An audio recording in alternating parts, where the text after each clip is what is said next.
তুমি না তওবা করেছিলে? তুমি না শুধুমাত্র আল্লাহর জন্য সবকিছু ছেড়ে দিয়েছিলে?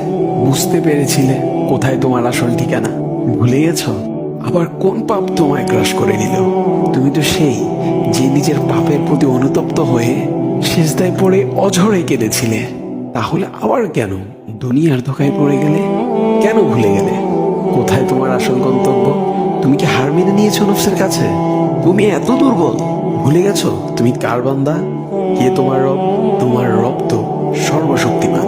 সর্বশক্তিমানের বান্দা আবার কখনো দুর্বল হয় নাকি? মৃত্যু পর্যন্ত লড়ে যাও তুমি। শয়তানকে দেখিয়ে দাও তোমার ইমানের পাওয়ার।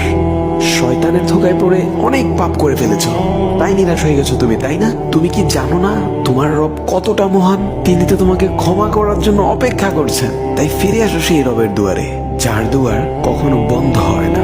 ভিডিওটি ভালো লাগলে একটি শেয়ার করে দিবেন, হয়তোবা আপনার একটি শেয়ারও কারো হেদায়েতের উসিলা বনে যাবে।